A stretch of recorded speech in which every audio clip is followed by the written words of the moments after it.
안녕하세요. 오늘도 사연 살롱을 찾아와 주셔서 감사합니다.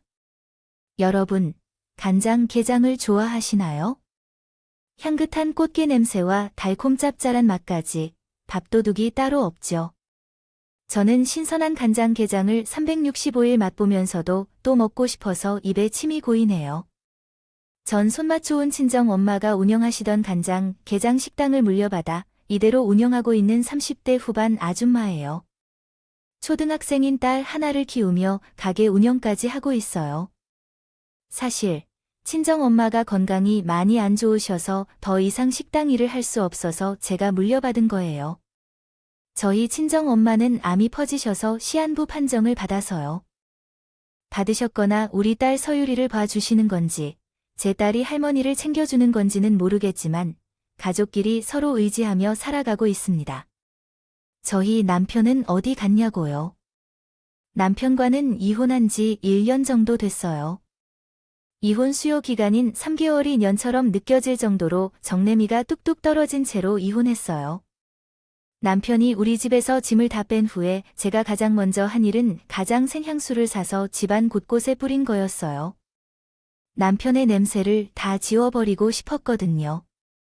남편에게 이혼을 선언하자 남편은 눈물과 콧물을 다 빼며 제 바지 가랑이를 붙잡고 늘어지다 그래요.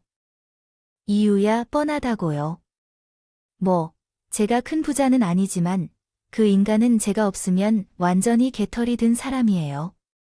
친정엄마가 적극 추천해서 결혼했지만 결국은 엄마의 적극 권유로 이혼하게 된 겁니다. 전 농촌에서 태어나 산골마을에서 자랐어요. 우리 집은 할아버지 때부터 소사를 크게 해서 매우 잘 살았다고 해요. 머슴도 두었고 지금 봐도 집터는 마을에서 가장 크더라고요. 부잣집 외동 아들이었던 아빠는 많은 재산을 꽁으로 차지해서 평생을 한량으로 살았어요. 슈퍼마켓도 없던 산골에서 왜 그렇게 많은 옷을 소유했는지 완전 패셔니스타로 떠올랐죠. 비가 오면 시골 진흙탕이 매우 질퍽하더군요. 그래도 그들은 머리에 중절모를 쓴 상태에서 백구들 아지 올 화이트로 쫙 빼입고 음주해서 놀러 나가셨어요. 백구도의 지능을 물없이 소들을 싣고 갈 트럭을 집 앞까지 불러 탔고 나가셨습니다. 소 3-4마리를 싣고 나가면 한 달 동안 집에 들어오지 않곤 했습니다. 들리는 바람소한 돈에 화투를 치고 즐겁게 시간을 보낸 후 집에 들어오셨다고요.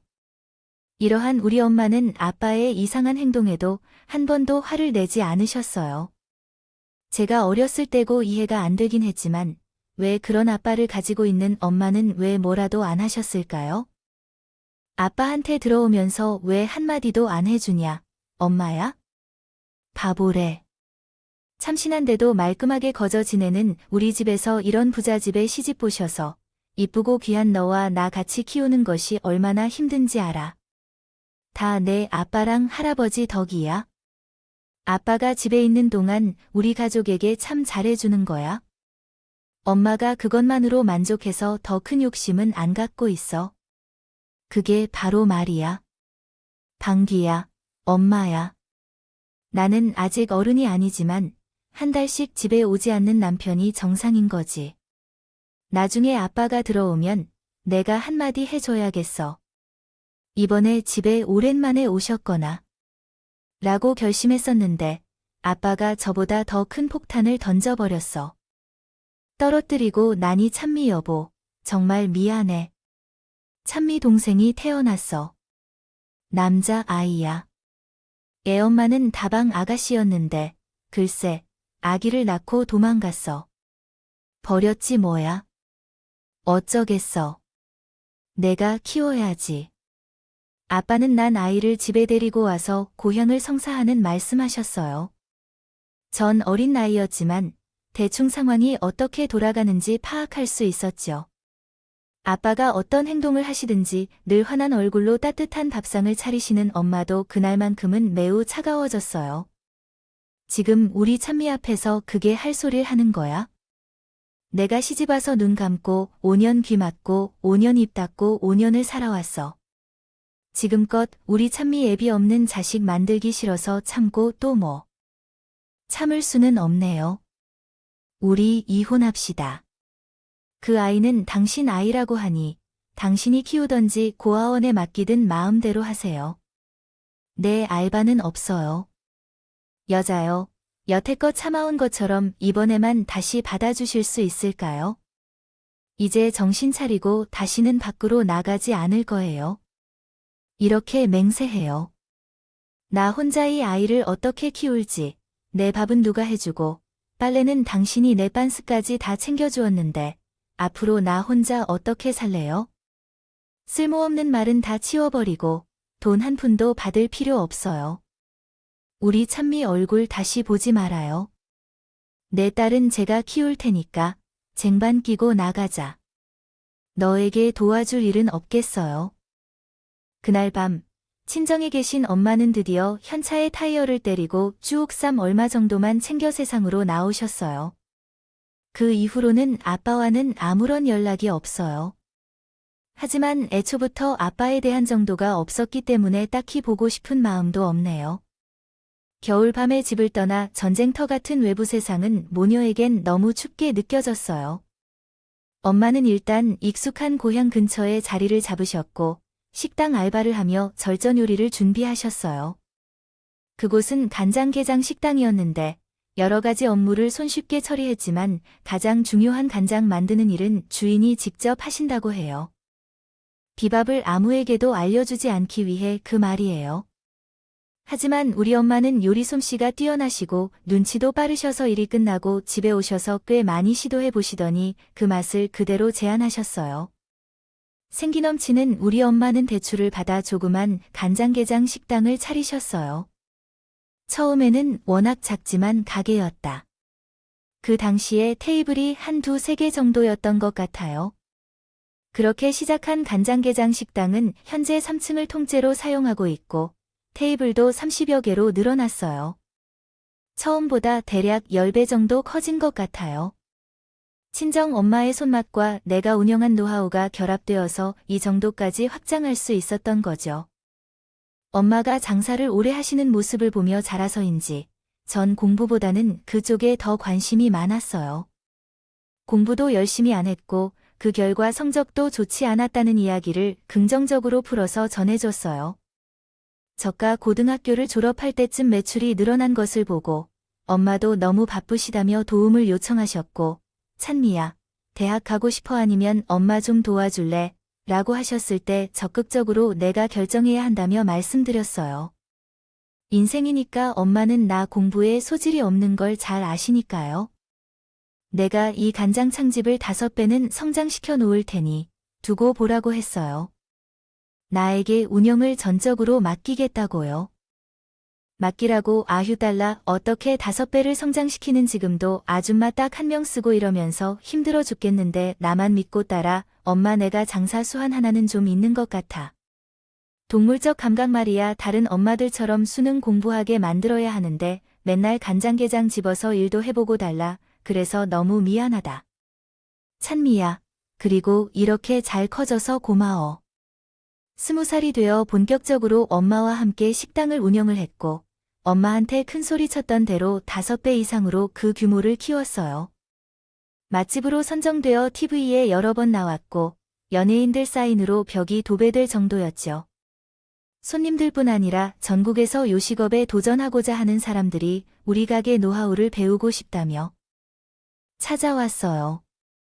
그럴 때마다 가게 운영도 바쁘다며 거절했지만 유독 한 청년은 정말 집요하게 찾아오더군요. 아무리 집이 여기 근처라고 하지만 아직 오픈도 안 한 아침 7시부터는 가게 앞 청소부터 저희 오픈 준비까지 열과 성을 다해 돕더라도 했죠. 안 와주셔도 돼요. 따로 별을 드리는 것도 아니고 이 가게의 정식 직원이 된 것도 아닌데 하루 종일 이렇게 열심히 일하시면 어떡해요. 부담스러워요. 오지 마세요. 아닙니다. 돈을 바라고 찾아오는 건 아니니 걱정 마세요.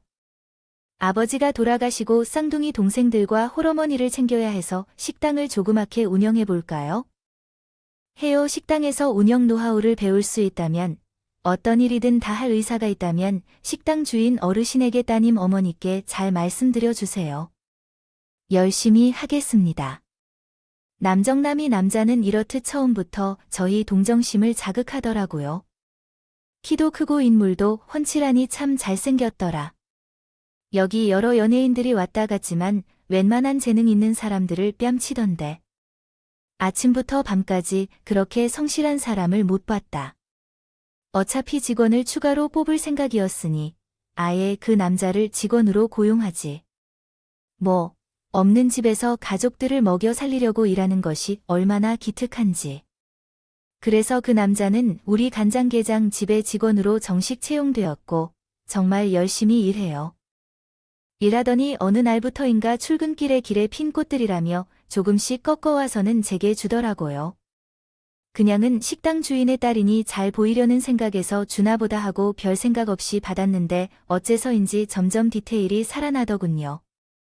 어느 날은 꽃으로 화관을 만들어 오고 또 어떤 날은 반지와 팔찌를 만들어 오며 제게 걸어주더군요. 잘생긴 얼굴을 들이밀며 꽃팔찌나 반지를 걸어주는데 어느 여자가 넘어갈 수 없을까요? 그래도 눈코뜰 새 없이 훌륭한 식당 운영에 관심을 보이지 않는 척하고 있었는데 어느 날은 제게 데이트를 신청하더군요. 찬미 씨, 우리 식당 쉬는 날에 밖에서 식사 한번 할까요? 저기 스테이크를 잘하는 집 있는데 고기 한번. 20대 중반을 넘어서도 모태 솔로였던 나는 그 말을 듣자마자 가슴이 두근두근 뛰더군요. 심장을 부여잡고는 살짝 떨쳐봤죠. 나는 피곤해서 그냥 집에서 쉬고 싶어요. 그리고 현재 나에게 연애를 제안하는 사람이 있어요. 사내 연애는 좀 그래요. 하지만 그냥 한번 데이트를 시도해볼까 생각 중이에요. 진정한 연애를 할지 말지는 찬미 씨가 결정해 주시기 바라며 제 의뢰를 존중하겠습니다. 본래 연애를 해야 할 필요가 없는 척하여 데이트 약속을 잡았지만 그날은 최대한 예쁘게 꾸밀 준비를 하였습니다. 나는 정남 씨와 돌아오는 길에 손을 잡으며 헤어질 때 살짝 뽀뽀까지 하게 되었어요. 첫 연애였던 남자친구는 정말 잘해주었어요. 우리는 6개월 동안 사귀고 결혼했는데 그 6개월이 제 인생에서 가장 행복했던 순간 같아요. 본격적으로 사귀기 시작하자 남자친구는 우리 엄마를 장모님으로 부르게 되었어요. 그는 성격이 쾌활하다는 걸 알았지만 정말 잘 대해주었어요. 저와 허락 없이 천미 씨와 그냥 사귀는 건 싫어요. 내 딸이 좋아한다고 할 때 건너 그 직원 내 딸과 결혼 전제로 연애하고 싶어요. 허락해주세요. 사귄 지 한 달밖에 되지 않았는데 벌써 결혼하겠다고 해 내가 폐기하는 마음에 든다고? 우리 딸과 결혼을 해보자고 이야기했는데 난 상대의 인성만을 보고 결정을 내리려 해. 돈을 번 뒤에는 같이 열심히 일하고 모으면 된다는 거야. 본성이 중요한 게 이니까. 그래서 한참 사귄 지 3개월이 지난 시기에 나는 장난단 입원을 마치고 식당을 정리하고 있던 중 엄마가 보는 곳에서 내 앞에 무릎을 꿇었어. 결혼하자 라고 제대로 프로포즈하고 싶었다며. 어머니께서 보는 데서 잘한 친구가라고 부르면 돼. 결혼을 잘 준비해봐. 이런 식으로 만난 지 100일 만에 프로포즈를 받았고 결혼식 준비를 시작했어요. 남자친구의 성품 한 가지만으로도 충분해. 결혼을 결심한 거였죠. 홀어머니에게 아직 고등학생인 쌍둥이 동생들의 뒷바라지까지 하고 있는 남자친구의 조건은 솔직히 객관적으로 형편이 없었거든요. 성실함, 친절함, 저에 대한 헌신과 사랑 이런 것들만 보고 남자친구와 평생 잘 살아보리라 다짐했는데 지금 생각해보면 제가 참 바보 같았네요. 저희 엄마로부터 허락과 지지를 받았으니 남자친구의 엄마와 동생들께 결혼을 말씀드리려 찾아뵀어요. 남자친구의 엄마는 시장에서 김을 구업하시고 건어물을 판 일을 하셨는데 크게 버리는 편은 아니라고 하더라고요. 남자친구를 포함해 본인 가족들이 워낙 소탈한 성격들인데 직접 만나보니 초면에 너무 심하게 어색했습니다. 털털하다고요? 그래요. 그렇게 말할까요? 여자는 당신이 내가 며느리가 될 여자인가요? 우리 정남이는 고맙게도 장사가 아주 잘 되는 게장집의 딸입니다. 그런데 외동이라며요. 그렇단다면 너가 그 재산을 다 가질 수 있을 것 같네요. 그 콧물은 너희 집 거라며요. 야, 우리 정남이가 화났네. 화났어. 남자친구의 엄마 첫마디에 망치로 머리를 때렸다가 때리맞은 기분이었어요. 대체 어떻게 대응해야 할지 생각도 안 나더군요. 아내, 어머님, 우리 엄마와 제가 열심히 일해서 식당이 처음보다 훨씬 더 확장되었어요. 그 건물은 5층 건물이며 아래는 간장게장집이고 주인 세대에 우리가 살고 있어요. 그때 갑자기 앉아있던 남자친구의 엄마가 궁둥이 한쪽을 들던 것이었어요. 붕하고 방귀를 크게 뀌는 것은 아니겠죠? 아까부터 코 파고 맨발 상태에서 발가락만 치고 아주 더럽게 행동하지 않았어요. 아니, 엄마 예비며느리 앞에 선물하지 마세요. 이렇게 초면에 방귀를 그렇게 뀌는 건 참으로 예의가 없습니다. 우리 엄마는 성격이 시원시원해서 남자친구가 그렇게 표현하자니 정말 놀랍더군요. 자기 엄마라고 좋은 말만 하는 것을 보니 바른 안으로 금나보다고 생각했죠. 어차피 결혼하면 하나의 가족이 되는데 왜 이렇게 어렵게 생각하면서 방귀를 제대로 끼지 못하겠나요? 가만히 있어 보자. 그 간장게장집이 어디에 있나요? 주소 하나만 알려주세요. 내가 거기에서 모임을 할 수 있을 것 같아요. 어머님의 주소를 적어드릴 테니 미리 말씀해 주시면 예약석을 비워놓겠습니다. 친구들과의 모임도 가능하며 서비스를 잘 챙겨드릴게요. 그날 고등학교 학생이었던 남자친구의 쌍둥이 동생들이 방에서 조용히 나왔었어요. 처음 보는 어른인데도 인사를 제대로 하지 않고 엄마께 밥을 달라는 말만 하고 다시 방으로 돌아갔어요. 저는 시장에서 김구아 사서 한 달에 딱 70만 원 벌었어요. 그 돈으로 우리 식구들의 밥값을 충당하였고 우리 막내 쌍둥이들을 대학에 보내려면 많은 돈이 필요하지만 큰일이네요. 너희가 결혼하면 매달 저에게 200만 원씩 주어야 한다고 하지. 정남이는 게장집에서 일하면서 200만 원씩 벌어오고 그 돈으로 우리 식구를 지탱하고 있어. 만약 그가 결혼하고 가장을 하면 우리 식구는 다 죽어버린다고 해. 그렇게 크게 걱정이야, 어머님. 힘들어요. 매달 그렇게 드리기보다 어머님 용돈 50만 원 정도와 동생들의 학비 정도는 보내드릴게요. 죄송합니다. 뭐야, 너 식당에서 돈 좀 뽑아서 돈 주라고 유혈을 흘릴 거냐? 월 200만 원이 뭐가 많은데? 탤런트럼 잘생긴 우리 아들을 훔쳐가면서 월 200만 원도 못 쓰겠냐? 헤라이 도둑년아이. 결혼 그만하라고 돌아.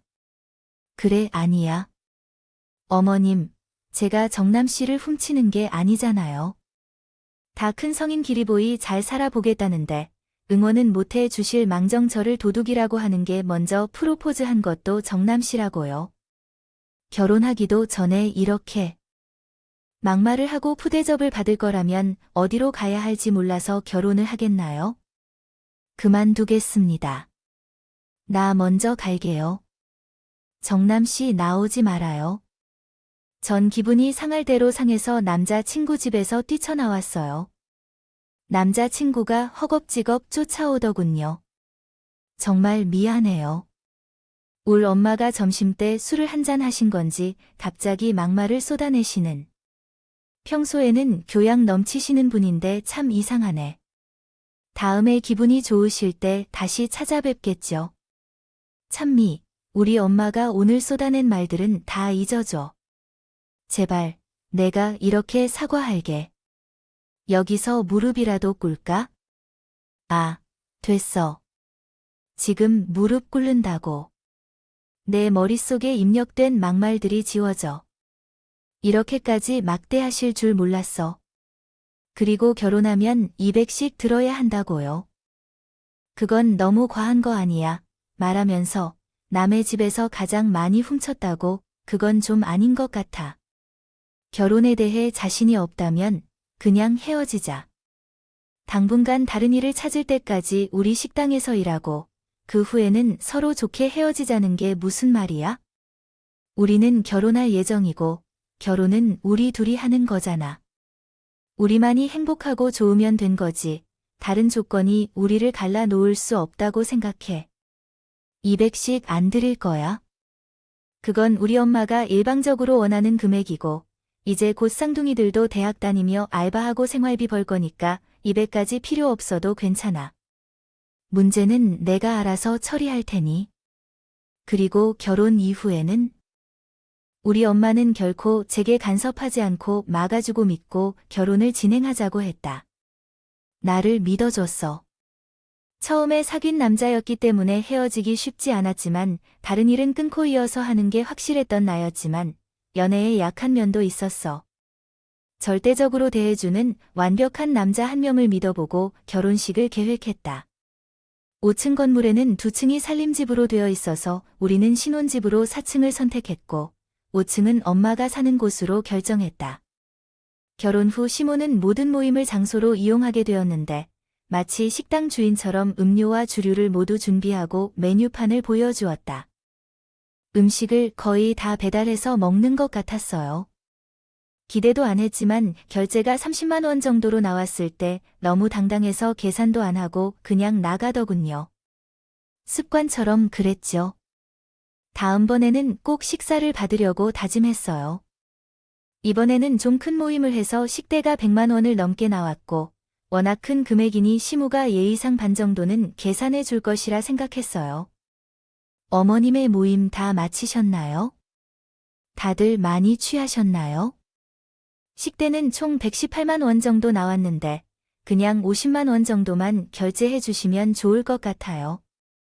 뭐, 꼭 아니 얘가 뭐라 씹으려서 시어머니한테 돈을 받아 처먹겠다고? 뭐, 118만 원이야?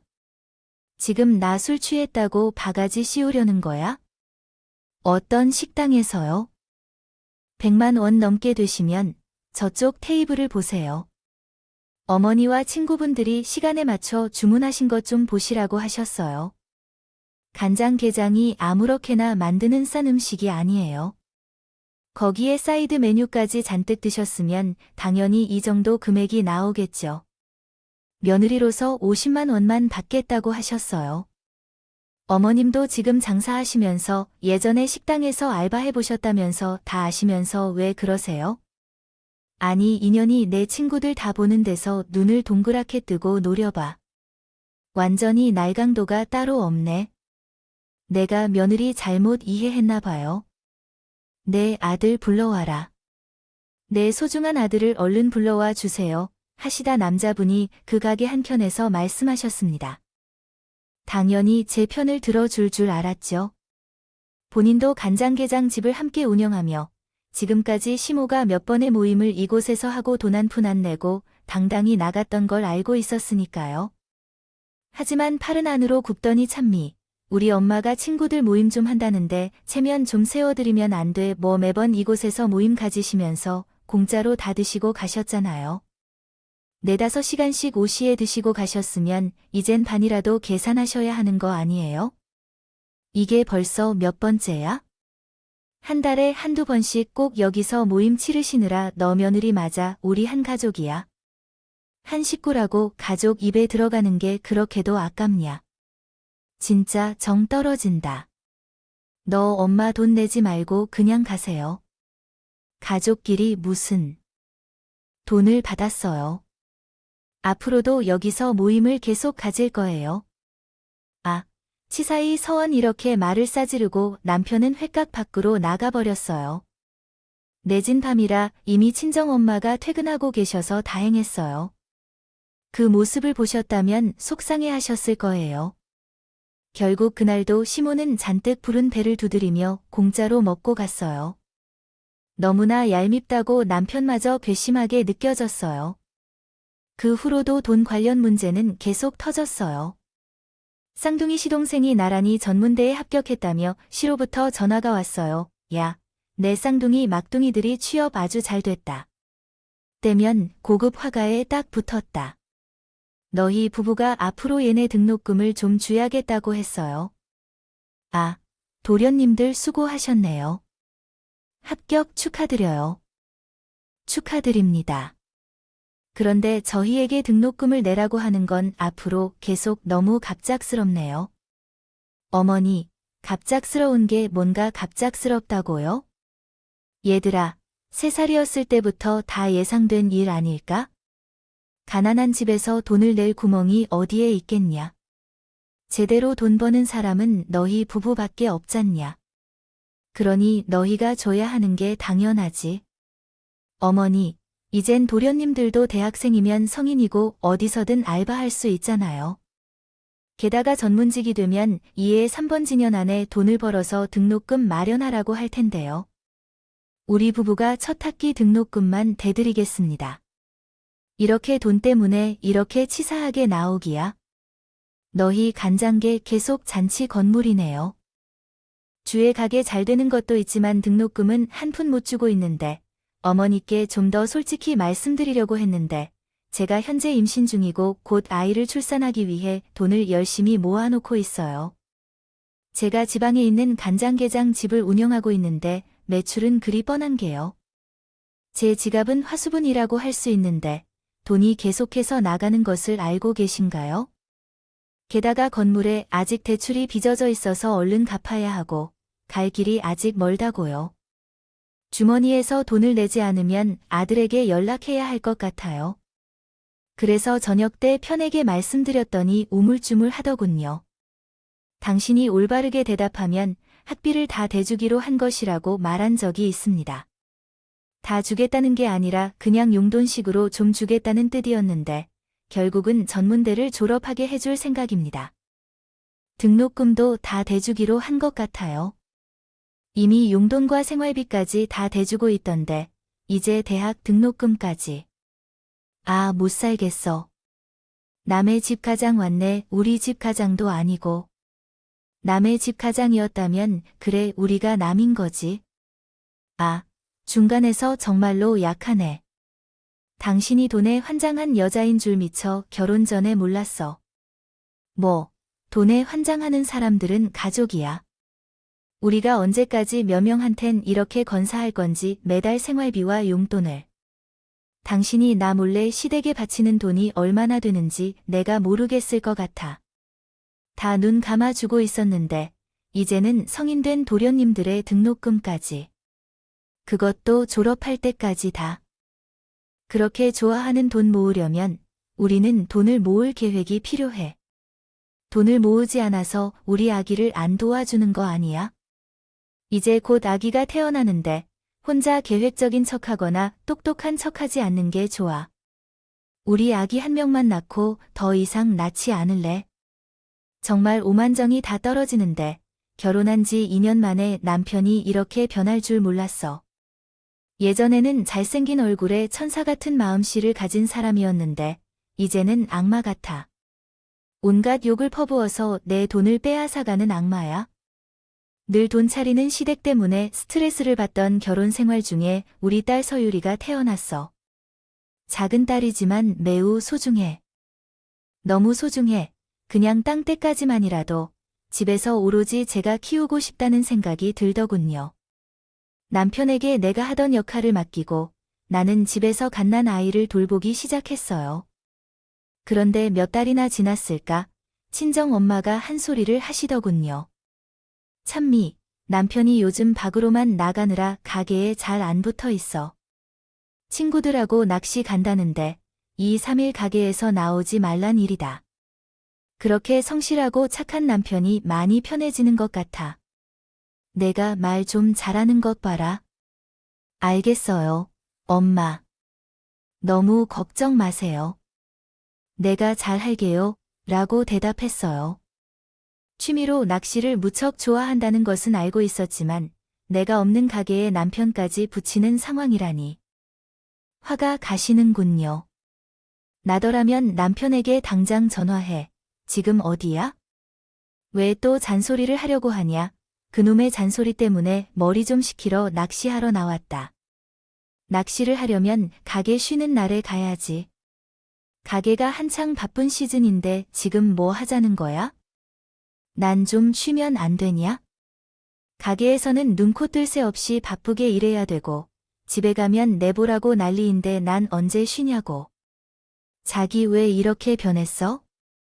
사람이 완전 180도 바뀌어 버렸네. 아침 7시부터는 사람은 대체 어디 간 거냐고? 그거 내가 다 연기한 거다. 왜냐면 이제 간장게장 냄새만 맡아도 질려. 나도 조용히 나 혼자만의 시간을 원하잖아.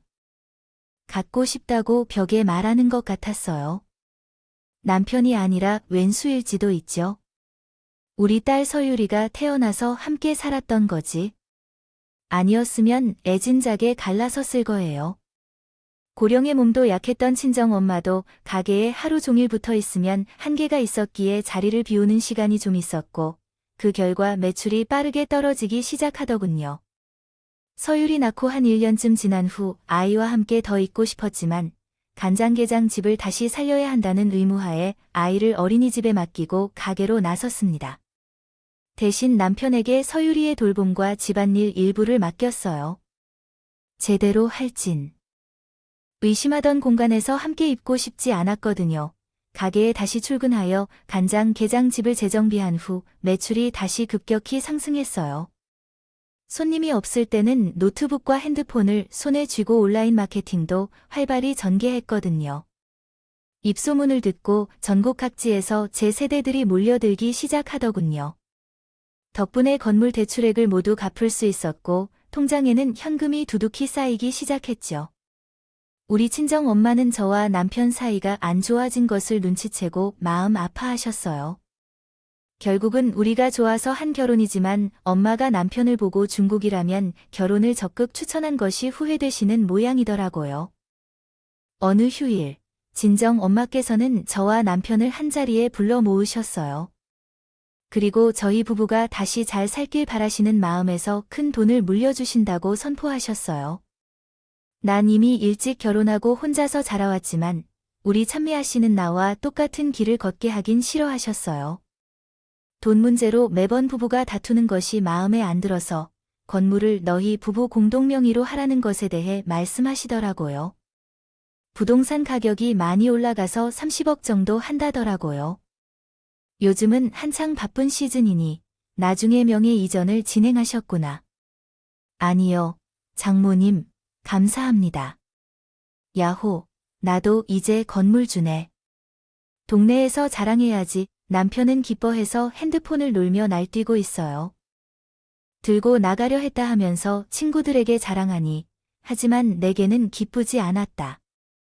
엄마는 왜 갑자기 재산을 물려주려고 하시는 걸까요?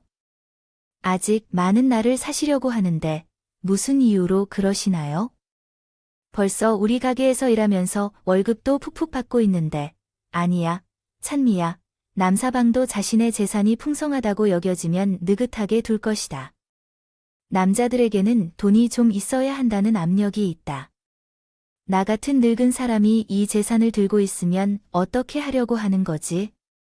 나는 네 옆에서 함께 일하면서 서로 바라보며 살고 싶은데요.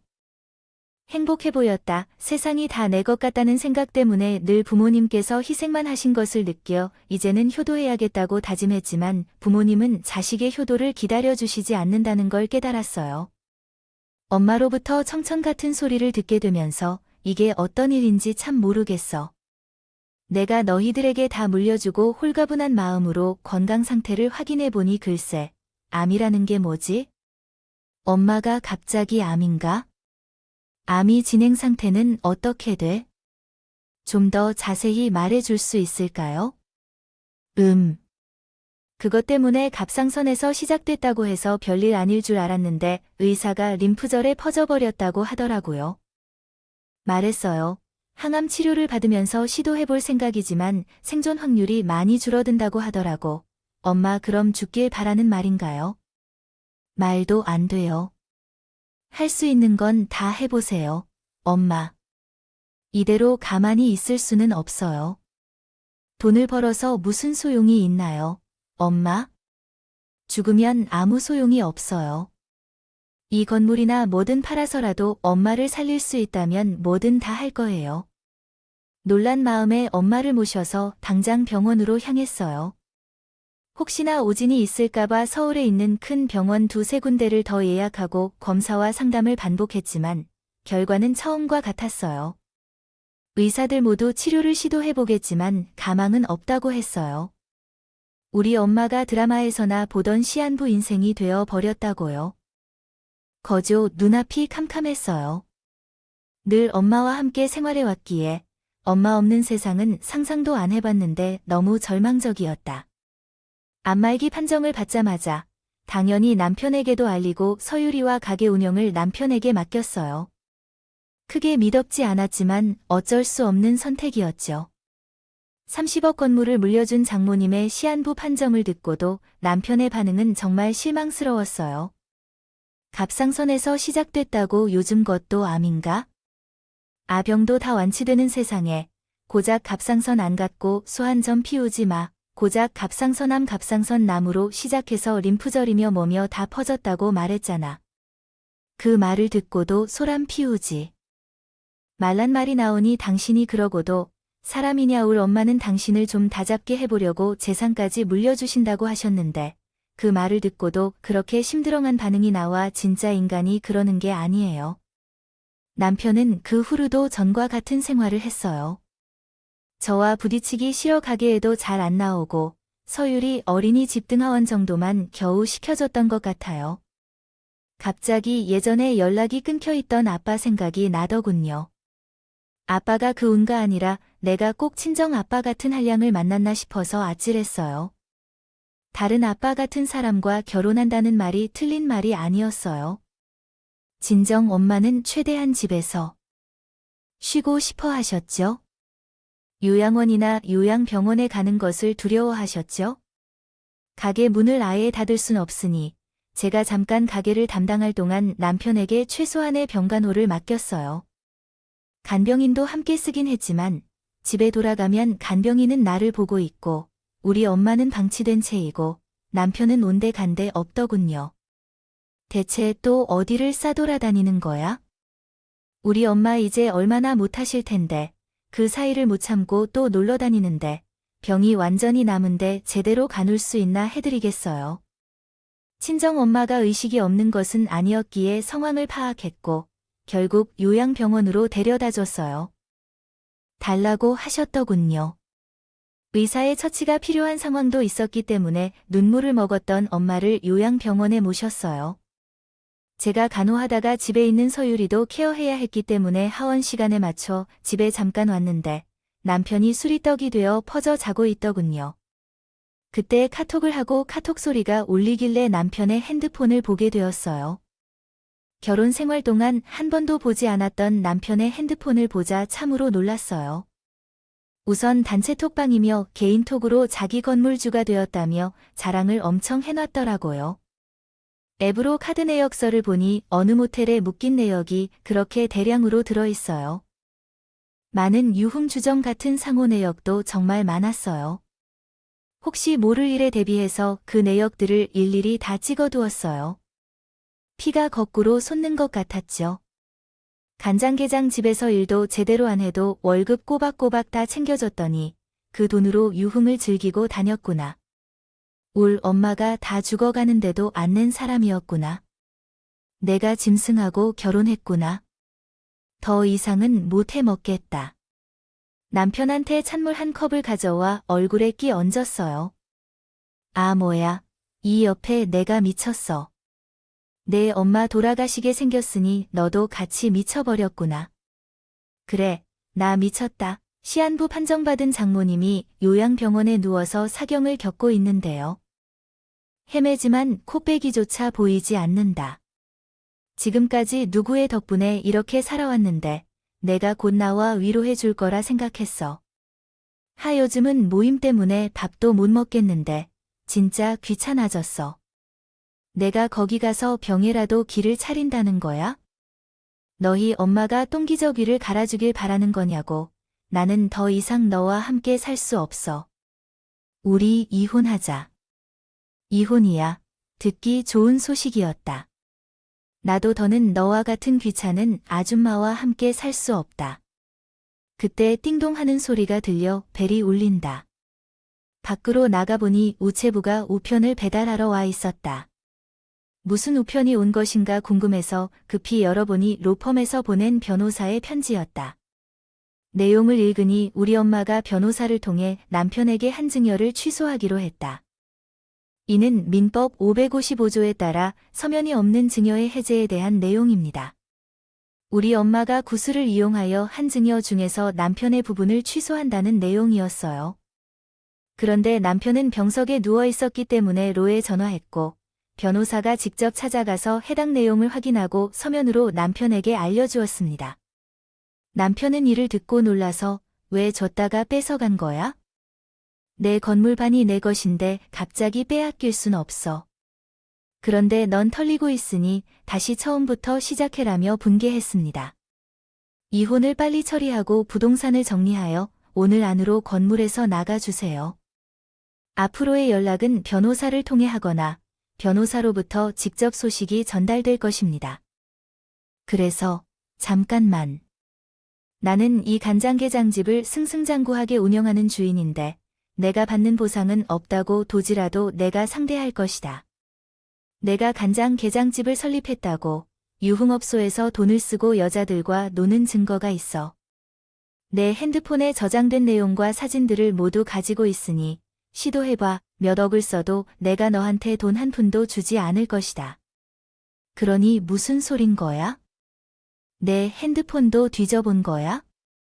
아니라면 서일 어머니야. 내가 없으면 안 되는 거 알잖아. 우리 가족들은 돈이 없어서 간장게장집이 없으면 어디서 돈을 벌까? 부디 한번 용서하고 함께 다시 잘 살아보자. 장모님을 잘 모실 것이다. 어서 꺼져. 알몸으로 밖으로 나가고 싶지 않으면. 빤스라인 쉬크나가 꼴을 보기 싫어서 우리 친정 엄마는 성인 군자다. 갔다가 한번 돌아서면 매물찬 스타일이었어요. 예전에는 친정 아버지의 비행을 모두 눈 감으셨지만 혼자 자를 낳으신 후에 이혼을 선언하고 연결을 끊으셨습니다. 이번에도 그랬어요. 그날 이후로 남편과 시댁 식구들로부터 계속 연락이 오고 있었지만 대응하지 않고 모두 차단했어요. 1년 후 이혼이 모두 마무리되었네요. 친정 엄마가 잠시 요양병원에 계셨던 후에 다시 집으로 모셨어요. 지금은 시한부 인생을 살고 계신 저희 엄마가 평안하시고 간병하는 일에 집중하고 싶네요. 여러분들도 우리 엄마를 위해 기도해 주세요. 부디 나의 이야기를 들어주셔서 감사합니다. 건강이 가장 중요하다고 생각합니다. 항상 건강해야 합니다. 여러분, 제 이야기에 대한 답변과 응원, 현명한 조언을 부탁드립니다. 좋아요와 구독은 저에게 큰 힘이 됩니다. 오늘도 좋은 일 가득하길 바랍니다. 감사합니다.